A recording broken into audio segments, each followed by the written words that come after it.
The truth is at True North. If you miss it, you're lost.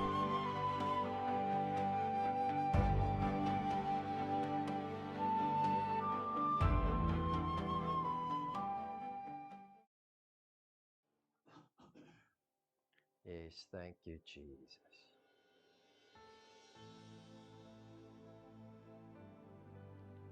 You are our true love,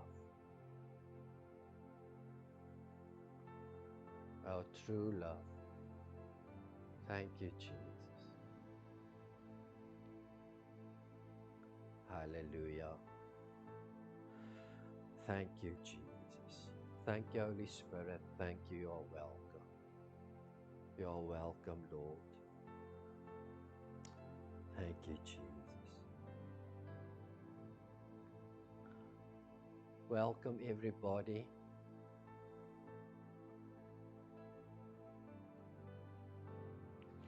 If you have your Bible, Hosea 2, Old Testament prophet. Hosea 2. Thank you, Jesus.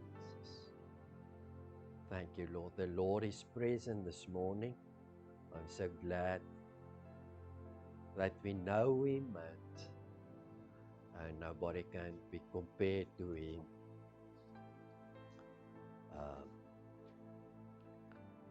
So Old Testament, Hosea 2 verse 1, I'm going to read to you a few verses. On my board you will see my theme is my easy. Alright, it's a Hebrew word and I'm going to explain it to you.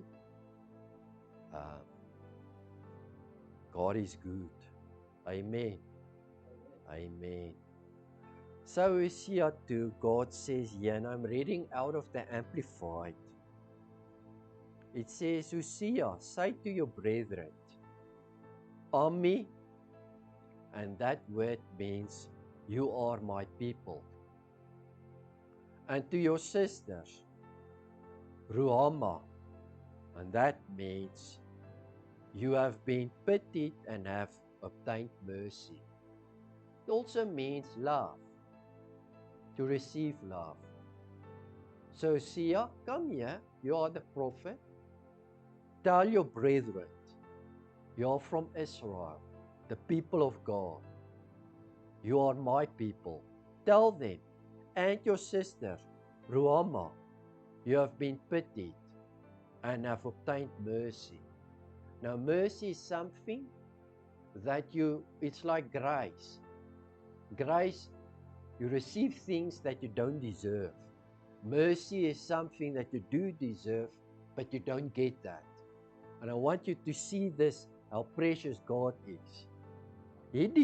This people deserves death. But listen to the heart of God. Verse 2, plead with your mother, your nation. Plead, for she is not my wife. God says, you are not my wife, and I'm not her husband. Plead that she put away her marks of her harlotry from her face, and her adulteries from between her breasts. So in this verse doesn't mean that God says, listen, I don't know you, I don't care. He calls a prophet and pleads to mankind. A scripture that comes to my mind, what is man that God is mindful of him? Huh? What is man that God is mindful of him? God sends a prophet and says, plead with your mother, your nation. Plead. She's not my wife. She must be my wife. She's not my wife. She is an adulterer. I'm not her husband. She must put away Verse 3.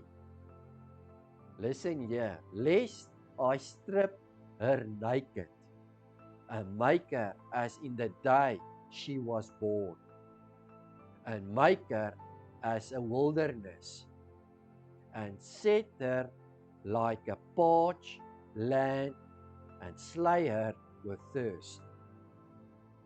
Shoo. Lest I strip her. Talk to your nation, Israel, and your sister, and your brother, Judah. Call them. I want to be their husband. Do you hear the heart of God here? I don't see it. I want. I plead. Why is God mindful of us? I don't know. Lest I come and strip her, make her a wilderness. I want to write this down because you need to see something later. Wilderness. A wilderness is a desert. It's a dry place. I plead, set her like a parched land and slay her with thirst. Then we skip a little because he's speaking now a lot of things. But verse 30, and I will visit, banished upon her for the feast days of Baals. So Baal was another god, an afgod. What's an afgod in English? An idol, Baal. All right? It says, and I will visit punishment upon her for the feast days of the Baals. So they have feast days for this idol.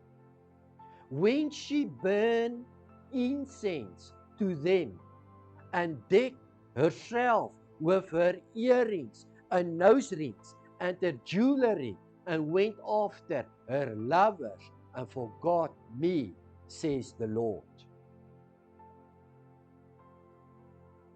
God pleads with man that says, I'm your husband, you're my wife, but at this moment you're walking after other gods, idols, and you have feast days for them.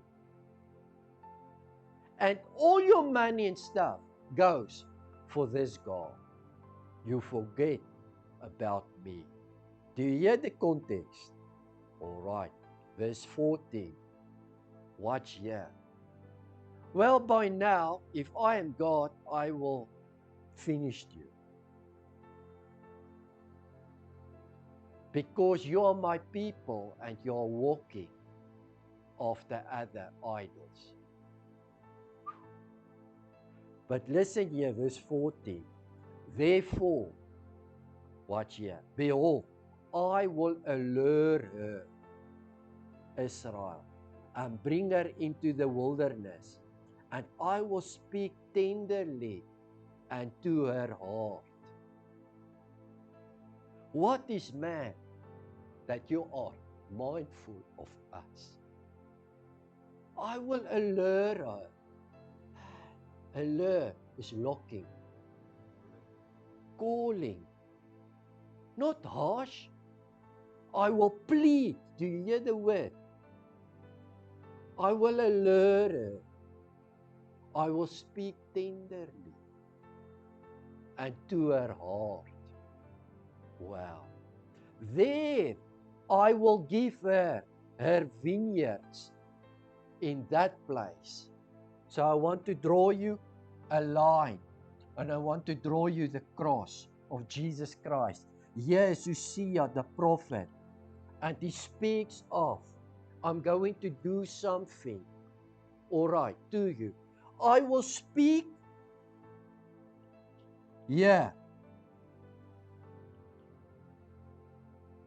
but tenderly.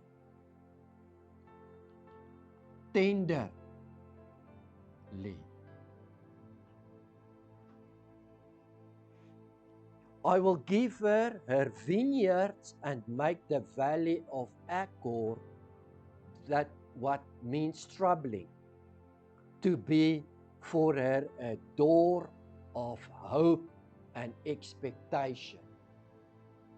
Tenderly speak, it will be a door of hope.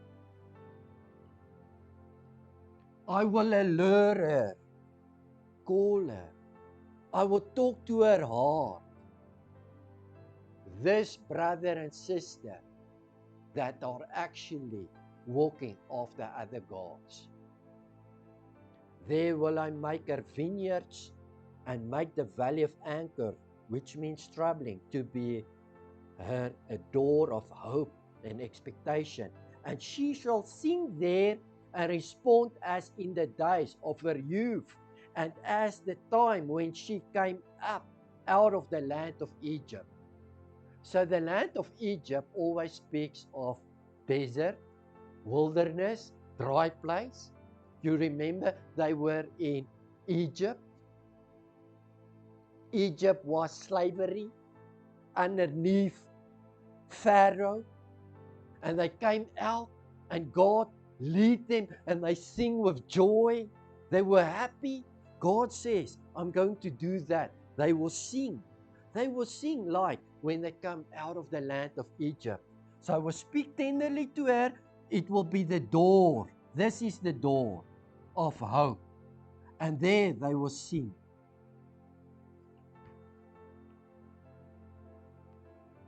Verse 16. And it shall be in that day. So yeah, I'm a prophetic teacher. In the moment when Old Testament prophets always speaks of that day, they speaks of this day, the cross, Jesus' death and resurrection, that day. All right, always, that day, I'm going to do that.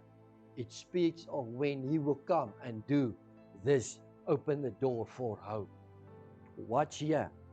In that day, says the Lord, that you will call me Ishi. You will call me Ishi. And the meaning of Ishi is husband.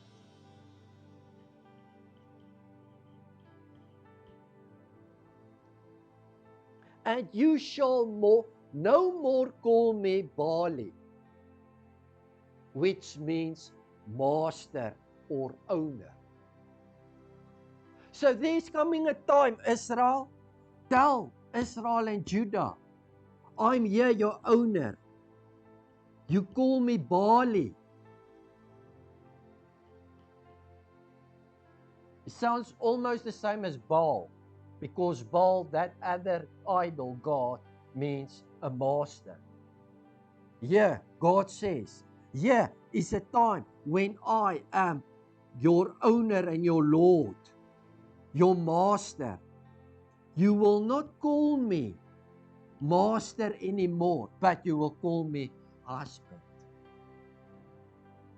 I will lure her. I plead. I shall be in that day, says the Lord, that you will call me Ishi, my husband, and you shall no more call me Bali, my Lord, my master, or my owner.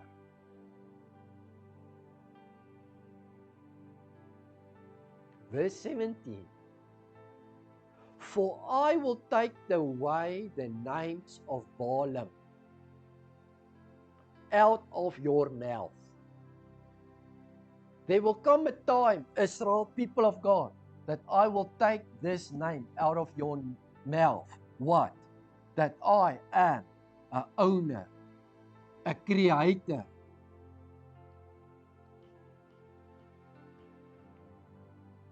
a master.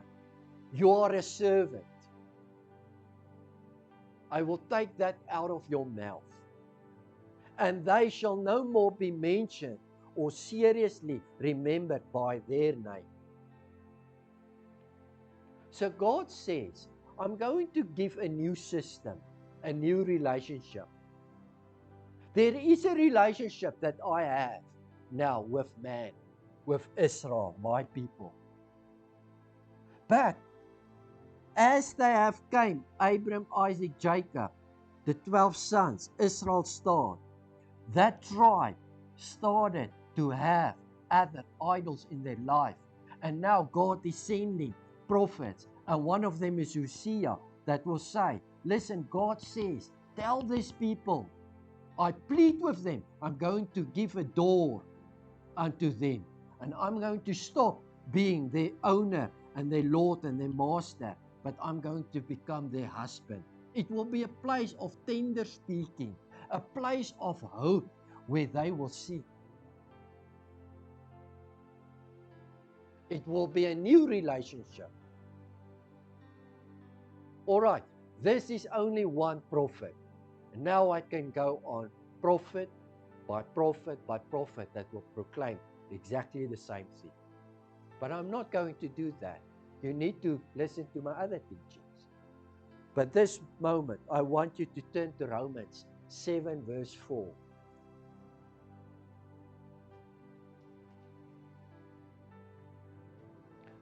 And yeah, I must tell you that it's a terrible doctrine that is in the church and is believed by millions, that we are going to get married to the Lord Jesus Christ one day. It's terrible.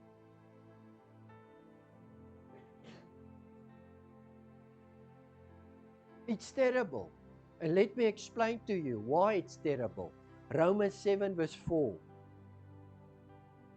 This is now New Testament, the place where God is speaking tenderly to us, where the door is open. I am the door, the only way to the Father. Watch here. It says, therefore, my brethren, Boeties, ye also are become dead to the law by the body of Christ. So the body of Christ speaks of the cross. And you, brethren, Israel, become dead to the law. The way how God works in this was through a lordship, a master, only a creator. They know him only as creator, and it was rules and regulations, a law. But you have become dead. You are dead through the body to the law. You see, that ye should be married to another, even to him who is raised from the dead. So, who are we married to?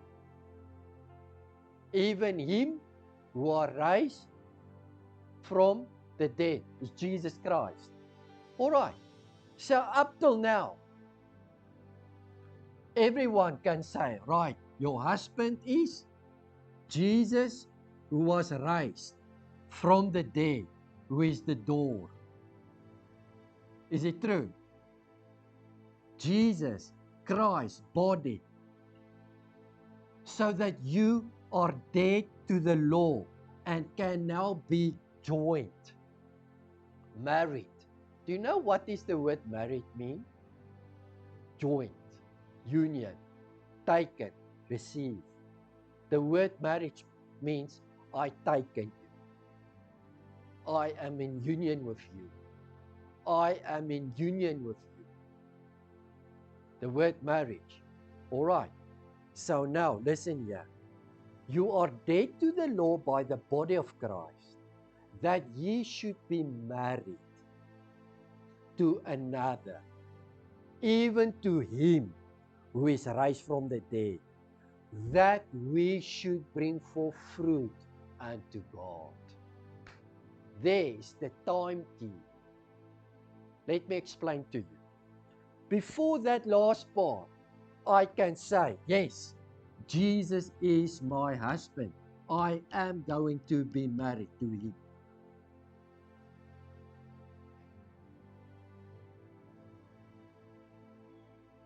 Jesus will become my issue. He's not only my Lord and Savior and Master and Creator, my God. He's now my Father. He's my husband. The relationship changed because marriage means join or union. Those who are joined with the Spirit of the Lord are one with Him. That's Bible. Now, I said the last part is giving me the key of time, because the church must say, yes, we see we are going to be married to Jesus Christ. But this last part, that we should bring from forth fruits unto God. How is it possible for you to bring forth fruit now if you are not married to Him?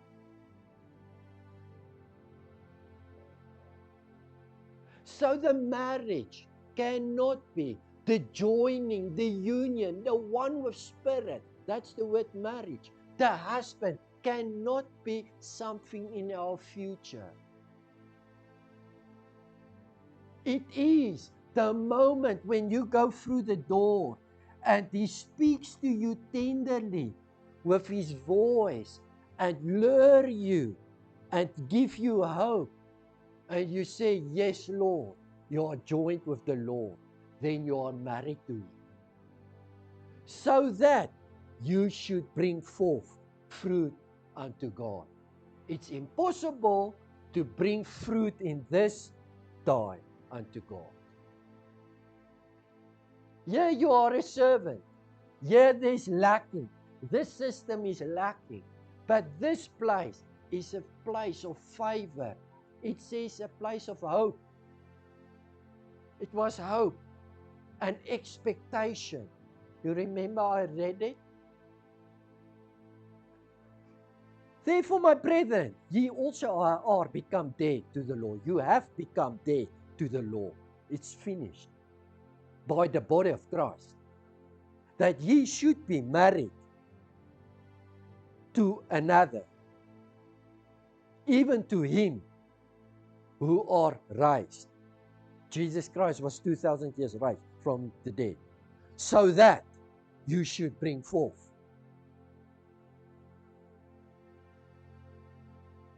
That is common sense. So that you can bring forth fruit unto God means something else. Ezekiel says this, 16 verse 8.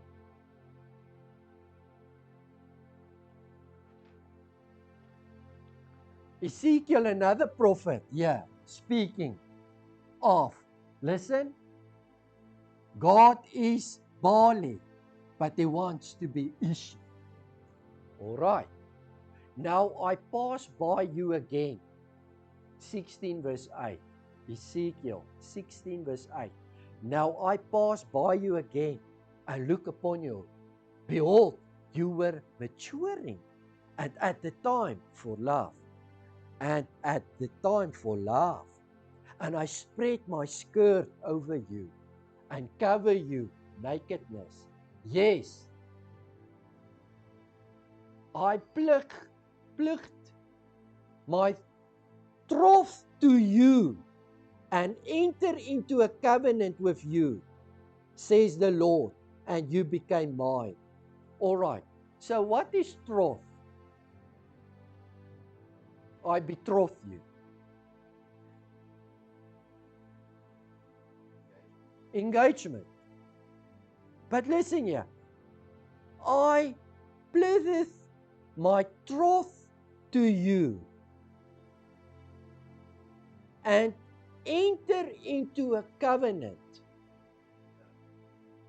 Did Jesus Christ or God the Father have a covenant here with Israel?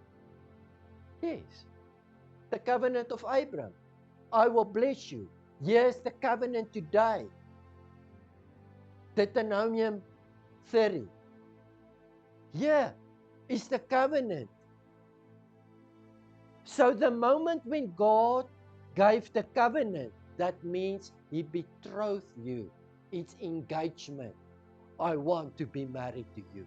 Now when Israel is different from our way, because the moment when I'm engaged, you are already married. With us, it works this way. We are engaged, and then one day I'm going to get married to you. In the Jewish way, the moment when I betroth you, I give you a covenant.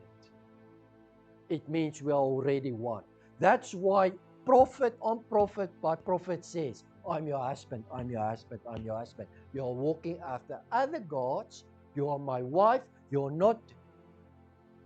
But when Jesus Christ came 2,000 years ago, he was there to do the marriage thing, and they did not receive him.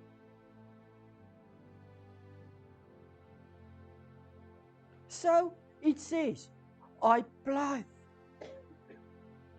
my troth to you and enter into a covenant with you, says the Lord, and you became mine.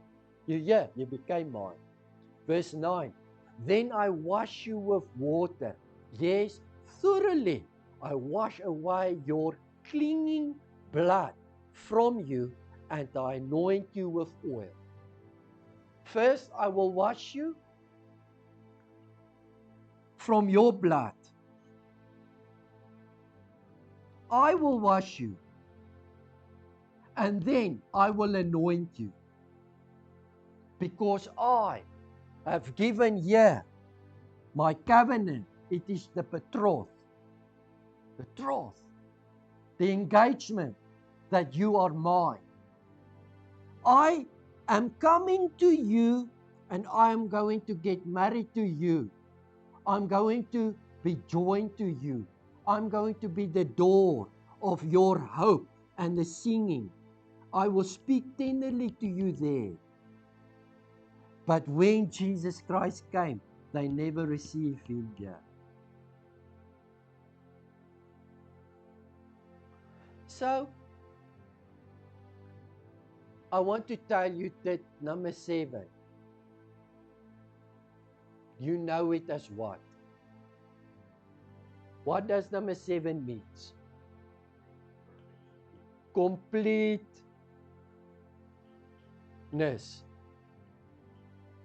All right? It means fullness, completeness, perfect work. How many days are in a week? And God made 7 days, and after it, he rest. Perfect. 7 means complete. He completed. 7 means it's complete. It's perfect. All right, it's perfect. It's complete. It's fullness. Full. Number 7. Yeah. All right, Genesis 29 verse 18. The Bible is very precious. Every story in the Old Testament says something about this, Jesus Christ. And here's the story of Jacob. You remember Jacob loved Rachel? What did the dad, Laban, what did he do? He gave him Leah. Did you know that Jesus Christ came out of Leah and not out of Rachel? The one that Jacob chose or did not choose, God chose. Last week I talked about on Mother's Day, when God chooses women, it's always one that we will not choose, not me. God chooses them. I don't know why. He works in mysterious ways. So watch here. Jacob loved Rachel and said, I will serve thee 7 years for Rachel, thy younger daughter. 7 years I will work for her. 7 years means perfect, complete work. I get Leah. So in this type of shadow is Jacob, Jesus Christ, that worked. He worked for Rachel. 7 years.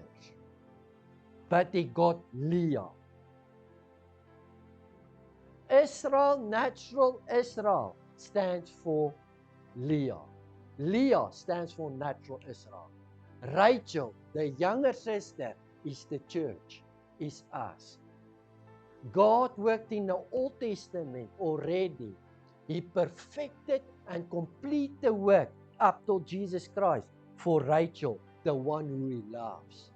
But Jesus Christ had to come out of Leah, out of natural Israel. God chose it. We cannot do about that anything. But he truly loves Rachel. And he worked for her 7 years for the younger daughter. Because now the working is changing. All right. Listen, verse 29, verse 20.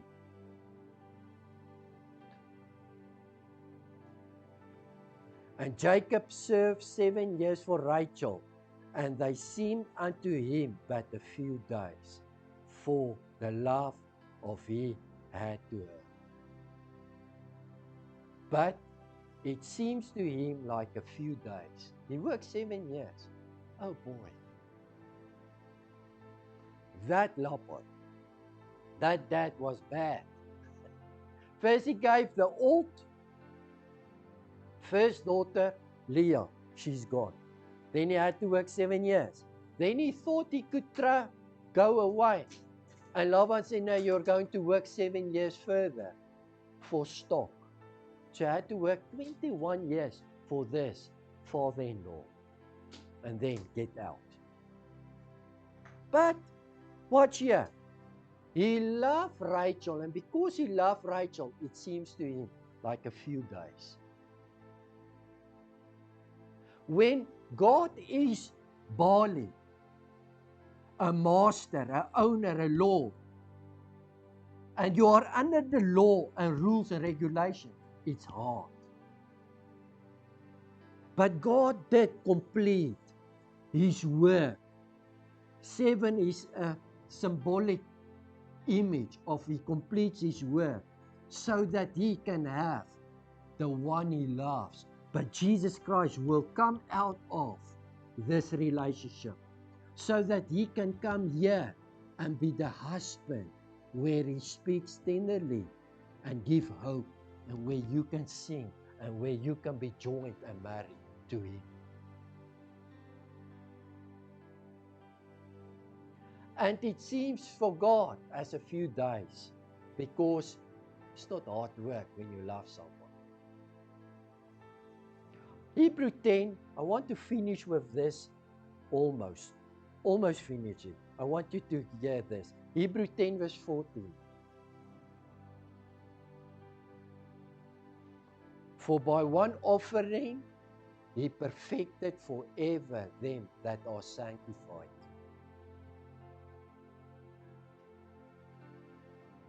For by one offering he hath perfected forever them that are sanctified. Hebrew 10 verse 12 says, but this man, after he had offered one sacrifice for sin forever, sat down on the right hand of God. It is finished. It is finished. You remember on the cross where Jesus says, it is finished? Yeah, he sat down. He sat down and he says, it is finished. By one offering for all mankind, forever. One sacrifice, forever, for all mankind. And then he went and sat down and says, it is finished. Daniel 9 verse 27.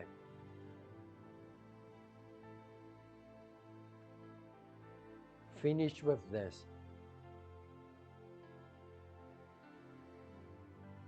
So Daniel is another prophet.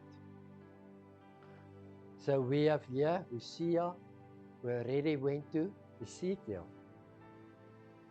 And now we talk about Daniel. All right. How precious is the word of God. It's so awesome to hear this. Daniel 9 verse 27 says this, and he shall confirm the covenant with many for 1 week. What is 1 week? 7 days.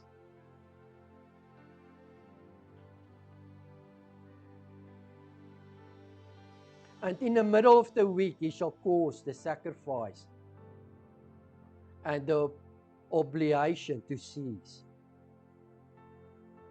Oblation to cease. 1 week,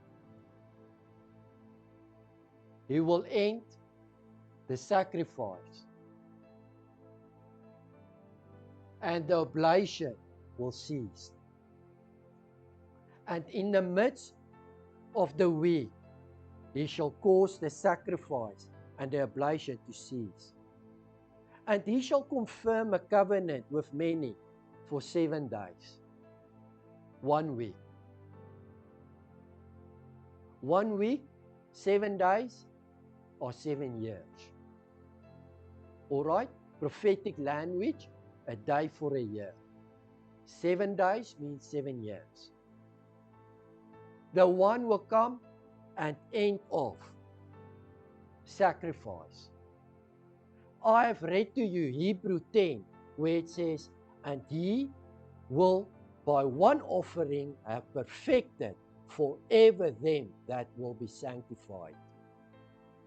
Verse 12 says, by this man, Jesus, after it offered one sacrifice for sins forever, sat down at the right hand of God.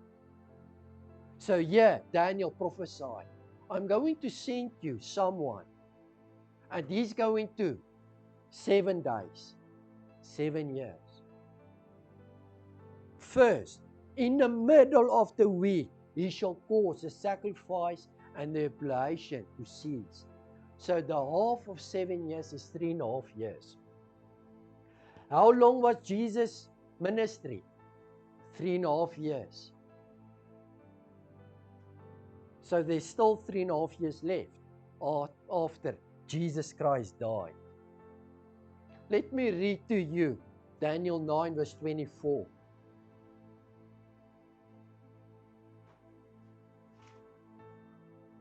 "70 weeks of years, or 490 years, are decreed upon your people and upon the holy city, Jerusalem." Daniel is there. Say plus minus 500 before Christ. He cried unto God and says, Israel, my people, are under slavery, bondage. An angel appeared, says, Daniel, 70 weeks, 490 years are decreed upon your people and upon your holy city to finish and put an end to transgression.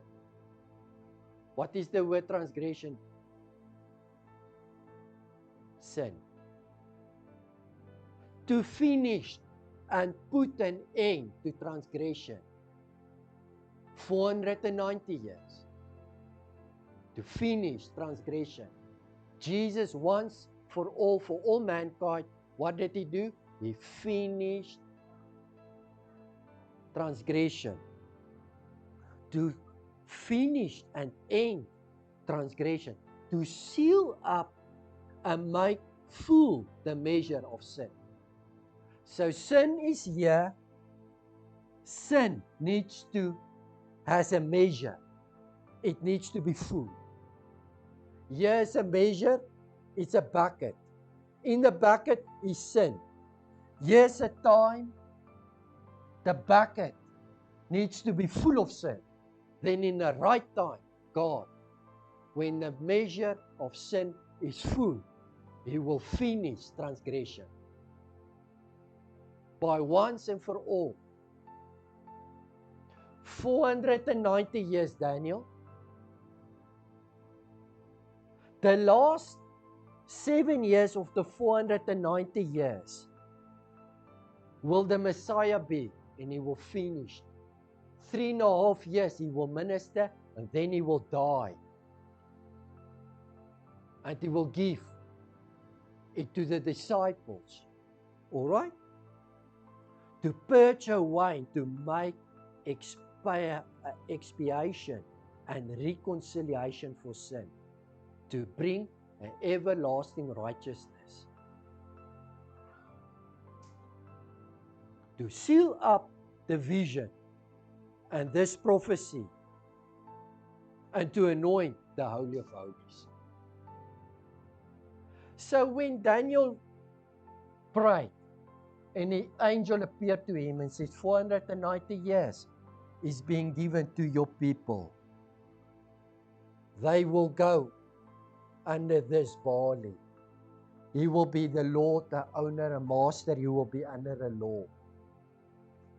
But I have a covenant with you. I betroth you. You are mine. But you are walking after other gods. I'm going to send you my son, and you need to get married to him. Yeah. But they went after other gods. The Lord sent prophets, and when Jesus Christ came, they say, let's kill the son also, as they killed the prophets that spoke to him. And then Jesus stands at the marriage feast, and he says to now, the servants, go out and get all the other peoples on the roads. There's the heathen peoples. It is the sister. It is Rachel. Because since the beginning, God has Rachel. He already said to Abraham, in you, all nations. He said to Moses, all nations. He said to all the prophets, all nations. All nations. But for a few thousand years, it was only one Israel. But they only know him as Barley and not as Ishi. God worked. When he died, for 3.5 years left, what did the Jewish people do? The Israel? The disciples? They only stay at Jerusalem, preaching to the Jews. I will work with them for the last 7 years, and then I will finish them. 3.5 years, Jesus Christ will work, then he will die, he will finish the sin, bring everlasting righteousness, and then 3.5 years, that the disciples will stay in Jerusalem and minister under Jewish people until Saul became Paul. And when Paul became born again, he went to the heathen people. And from the 3.5 years left after the cross, God finished his work as Barley to a natural Israel. And he started off a relationship, a husband, a Jesus, a union, a marriage to Rachel or his church. And today Israel can only be saved by being part of the husband Jesus Christ. Jesus Christ doesn't want to be your Lord and Master. And you, yes Lord, yes, you are my servant. Jesus Christ wants to be your husband. Now the problem is we have terrible husbands today and marriages.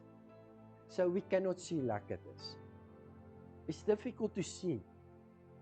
Because if your husband is terrible, why would I want Jesus Christ? But I'm talking about perfected, complete work of Jesus, a true one that shows in the beginning Hosea how type he is. What type of one husband he is. Because he pleads.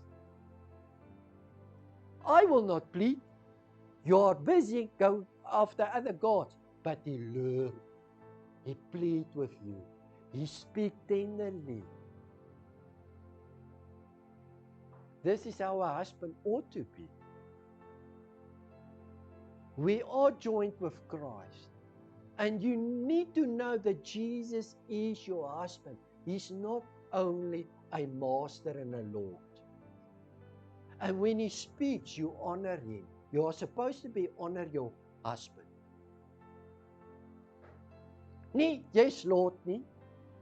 But honor him because he's your husband. He represents Christ. If you don't have a good relationship with your husband, you cannot have a good relationship with God. If the husband is a terrible husband, he needs to know now the wife is the bride in the church. Then he can also not have a good relationship with God because he cannot work with his wife, so God cannot work with you. Because he's your husband and you are his wife. So the husband needs to work correctly with his wife because that's the way how you want your heavenly husband wants to work with you. Do you see it? Listen, today I want to tell you, if you are waiting for a 7-year marriage feast to come in heaven because of the 7 years of what Daniel said here, you are out of line, out of context. It doesn't make sense. Daniel speaks 490 years, and 490 years Jesus Christ was there. He started his ministry. He opened the door. We got married to him. He's not going away and then we are going to be married to him. It's your husband. And you need to know he will fight for you. He will protect you. You are one with him. When you go to your husband, it's a little bit different than you go to a master. And you have a say in your house. Is it so? You open the fridge, you can take, or every time do you ask your husband, can I have a little bit of milk? How do you connect to God? Do you connect to God as barley, like Israel? Or do you connect to God as Ishi? Why is the church in a state what they are in today? Because actually he's only their Savior and they want him one day as Ishi. A religion, Christianity, is in a terrible state because it's service. Religion means service to God. We are not in a service to God. We are in a relationship with a one, Jesus Christ, your husband. And when you pray, you need to understand that and talk to him in that way. Honor him. When he honors you, he will do the same to you because you are his wife. So the wife needs to look and the husband needs to look to the wife. Are you glad? Amen. Jesus finished, he complete, and today is my issue.